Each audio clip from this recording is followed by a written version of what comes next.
Ya, jadi di sini saya sudah bersama narasumber dari penulis buku Senandika Aksara. Kasih lihat dong. Aja. Jadi ini buku antologi puisi. Jadi dia salah satu penulis di sini.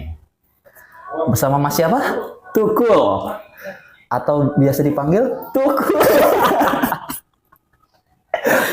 Oke. Jadi panggilannya Mas Tukul ya di sini. Tukul. Mas Tukul. Jadi Mas Tukul nih mau nanya-nanya sedikit aja nih, Kak. Boleh. Ini kan Mas Tukul untuk puisi sudah berapa lama suka berpuisi, membuat puisi? Oh, kalau misalkan ditarik secara kronologis ya, mau dari Nabi Adam dulu, kisah Nabi Adam. Waduh, kejauhan. Kejauhan. Dari ini aja sebelum Nabi Adam. Enggak. Kalau misalkan saya sendiri suka puisi itu semenjak SMA. Kan lagi masa-masanya cinta monyet gitu kan ya, Mas? Iya. Itu. Jadi ngelihat di Instagram gitu, wah bagus-bagus puisi. Akhirnya lama-lama terjun ikut komunitas bikin puisi gitu. Iya. Akhirnya masuk sastra kayak gitu. Oh, jadi alasan masuk ke jurusan sastra di Universitas Pamulang nih gara-gara itu puisi? Enggak. Oh, enggak. Oke. Pilihan terakhir Mas itu, Mas. Oh, pilihan terakhir. Saya dulu kan SMK-nya di jurusan listrik. Jauh ya. Jauh. Kalau misalkan ditanya sama dosen dulu waktu semester 1, kenapa milihnya sastra bukan lanjutin listrik? Gitu kan?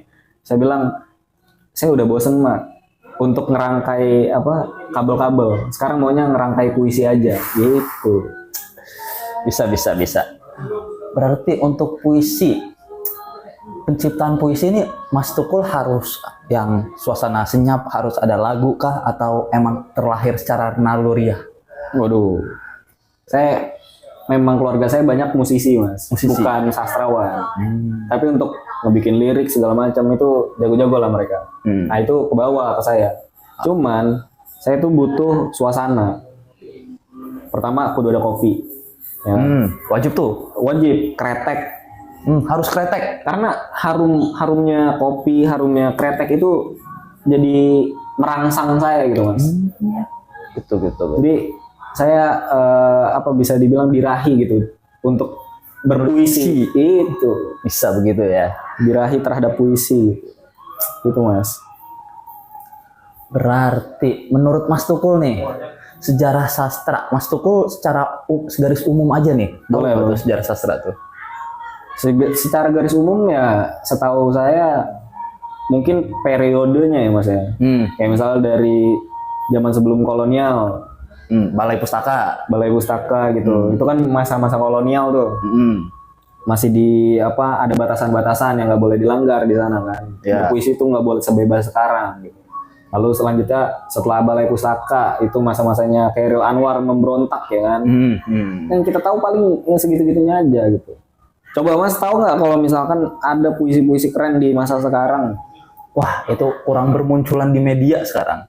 Oh, milihnya malah media ya. Saya malah nyalahin dosen-dosen sastra, Mas. Wah, kenapa tuh? Karena yang dibawa sekali lagi kayak tadi, Chairil Anwar, Sapardi Djoko Darmono, kalau enggak Jokpin gitu, Joko Pinurbo ya kan. Paling puisi-puisi mereka gitu yang dibawain. Oh, nggak ada kayak regenerasi lagi gitu kan? Iya, nggak dibawain. Padahal ada mata kuliahnya kan, sejarah sastra tuh, membahas periode kan. Sejarah bukan sejarah, sastra mutakhirnya. Puisi-puisi orang-orang yang zaman sekarang masa nggak dibawain sama dosen-dosennya, Mas? Menarik ya kan? Pendapat Mas Tukul satu ini ya. Berarti menurut Mas Tukul nih seharusnya harus ada regenerasi dari generasi sebelumnya untuk mengisi mata kuliah Iya, jadi ini. Menurut saya harusnya yang dibawain tuh jangan yang lama-lama lagi. Itu udah bisa dicari lah mereka gitu. Harusnya dosen itu memberi referensi baru. Sastrawan-sastrawan muda nih harusnya dikasih panggung gitu di ruang lingkup kuliah harusnya, biar mahasiswa itu tuh jadi tertarik mau bikin karya sastra juga kayak gitu harusnya. Oke. Sedangkan ini yang lama-lama lagi referensi kita mentok cuma di situ. Apresiasi terhadap karya sastra tuh kurang jadinya. Terhadap karya-karya baru gitu, Mas. Menurut Masnya sendiri gimana nih melihat karya sastra yang kurang diapresiasi sekarang gitu? Ya, menarik sih. Menurut saya sih emang saya setuju dengan pendapat Mas Tukul ini ya, dimana tidak ada regenerasi untuk menggeser para legenda-legenda di puisi. Jadi kita tidak tahu ya mentok apa cari Chairil Anwar gitu Sapardi, ya, seperti itu sih. Berarti untuk kategori puisi nih dari pemberontakan ke cinta. Cinta itu kan selalu menjadi 3 besar lah. Di setiap periode-periode pembuatan puisi ini. Iya, setuju. Menurut Mas Tukul nih, untuk kategori cinta ini nih, bagaimana pendapat Mas Tukul? Menurut saya cinta itu kan luas ya Mas. Enggak cuman yang romantisme terhadap seseorang aja, tapi bisa ke alam, itu bisa ke ciptaan Tuhan gitu. Hujan, sawah segala macam itu kan bisa kita imajikan, dijadikan puisi gitu, kita cintai dia gitu. Juga daerah kayak misalkan Muhammad Yamin, saya malah referensinya juga yang lama-lama juga ya. Muhammad Yamin itu dia daerahnya dia Sulawesi ya, Sumatera sih lupa saya. Itu dia. Ya anggaplah itu daerahnya. Nah saya juga di buku ini saya itu temanya memang cinta di sini. Romantismenya memang ke orang-orang terdekat saya. Orang terkasih lah ya. Orang terkasih gitu. Mas ada yang tertarik nggak dari puisi saya? Wah, ini dari kumpulan puisi ini saya tertarik dengan kenapa Mas Tukul selalu berbicara tentang air, tentang laut, tentang samudra. Ya, dan tentang samudra. Pokoknya tentang kelautan lah. Ada apa ini dengan kelautan ini? Itu dia. Jadi cintanya saya itu terhadap alam juga, Mas. Nah, alam ini laut, samudra itu saya pandang indah. Iya, terus. Lalu saya bawakan mereka tuh saya jadikan metafora. Daerah laut gitu ya, awan-awannya ketika senja turun ke senja datang, matahari terbenam di daerah samudra gitu. Saya metaforakan untuk orang-orang yang saya cintai gitu. Di situ ada judul Lintang Samudra. Ya, betul. Jadi bercerita tentang apa nih Lintang Samudra? Apakah kalau Masnya baca itu tentang siapa, Mas? Duh, yang saya representasikan ini tentang seorang wanita ya. Tentu. Seorang wanita yang mungkin berkesan di hidupnya Mas Tukul ini ya. Sangat berkesan dia. Sangat berkesan ya. Mungkin yang saya tanyakan kenapa nggak pegunungan? Pegunungan kan juga banyak indah alam. Gampangnya saya nggak demen naik gunung sih Mas. Nah, capek itu doang. Kalau misalkan ke laut ini ya paling ke pantainya gitu. Iya. Saya sering mandangin gitu, nggak capek kalau ke laut tuh. Menarik. Itu sih Mas. Jadi menurut Mas Tukul ini favorit Mas tuh yang mana nih? Dari semuanya. Ya. Iya. Itu Punggung Dingin. Kenapa saya memilih Punggungku Dingin dibanding yang lain ya? Kenapa tuh Mas? Karena cuman Punggungku Dingin aja yang menceritakan saya gitu. Lagi tersiksa berkendara sendirian. Kalau yang lain kan tentang laut. Ya, yang cuman yang satu itu doang tuh. Spesial itu. Spesial untuk diri sendiri. Iya, Punggungku Dingin itu. Oke. Nah, menurut Mas Tukul nih dari struktur penulisan. Boleh. Struktur penulisan puisi ini bergeser kan? Iya. Yang tadinya selalu berima A, B, atau yang kaku lah ada aturannya. Sekarang ini lebih bebas, lebih luas. Udah nggak terikat peraturan lagi. Peraturan. Nah, itu gimana Mas Tukul? Apakah ini merupakan sebuah kemajuan atau kemunduran dari karya sastra? Menurut saya itu bentuk dari kemajuan ya. Karena sastra itu kan sendiri membebaskan bagaimana orang itu dapat mencerna, meresap dunianya dia lalu dibuat jadi puisi gitu. Kalau misalkan hanya terpaku pada ABAB gitu, AI gitu, belakangnya disamain segala macam, itu ada orang-orang yang kesulitan untuk berima gitu. Jadi adanya pembebasan ini menurut saya memunculkan orang-orang lebih kaya lagi untuk membuat puisi itu. Walaupun itu cuma satu bait aja, satu kata, apakah itu masuk puisi juga menurut Mas Tukul?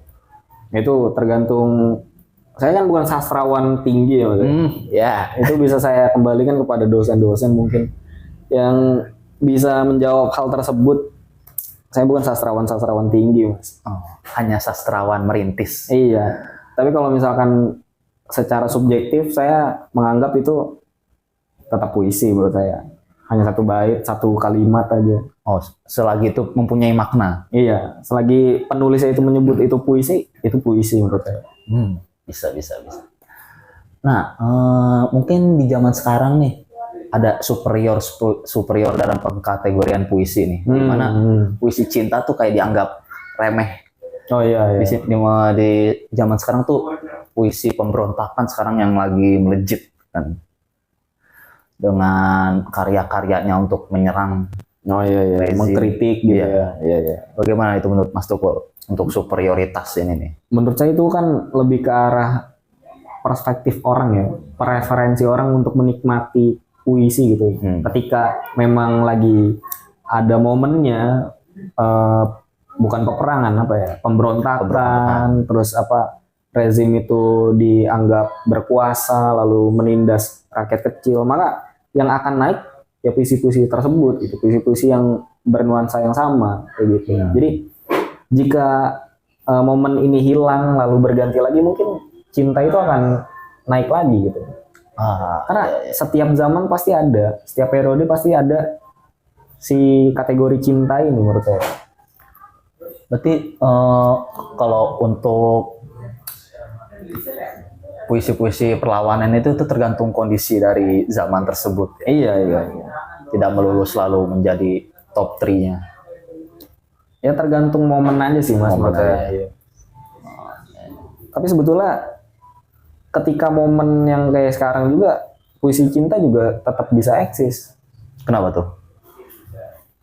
Dalam artian puisi cinta yang memang ditunjukkan untuk melawan, misalkan meromantisasi kaum marginal. Puisinya Wiji Tukul itu kan ada puisi cinta di sana. Oh, di dalam tengah kehiruk-pirukan politik saat itu. Menggambarkan bagaimana tuh rakyat kecil hidup, bagaimana dia mencintai, bagaimana dia menggambarkan itu dengan cinta gitu, menggambarkan masyarakat kecil tuh dengan cintanya dia gitu. Itu kan tetap ya, walaupun memang sebagian besar puisinya dia memang bernada perlawanan ya, namun ada puisi-puisi yang bernada cinta dari dia gitu. Menarik. Mungkin memang kebetulan Wiji Tukul tuh saudara jauhnya saya. sama-sama Tukul ya kebetulan ya. Iya. Bukan Tukul yang gini, bukan. Iya. Oke. Ini isinya mungkin sangat berdaging ya dari podcast ini. Terima kasih Mas. Temennya Mas juga kemarin ngewawancarain saya. Saya cuma dikasih sebatang doang Mas. Masnya kira-kira ngasih apa nih? Ini saya kasih istri kedua aja kali ya.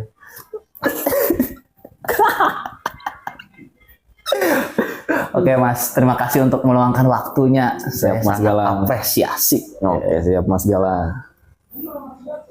Oh, perlu salaman ya? Terus salaman ya. Makasih ya Mas. Ya, sekian dari saya untuk mewawancarai Mas Tukul, sebuah sastrawan. Seorang benda ya, seorang sastrawan yang mungkin akan besar nantinya. Amin. Memang kedepannya saya mau berjalan di kancah internasional sih Mas. Menarik.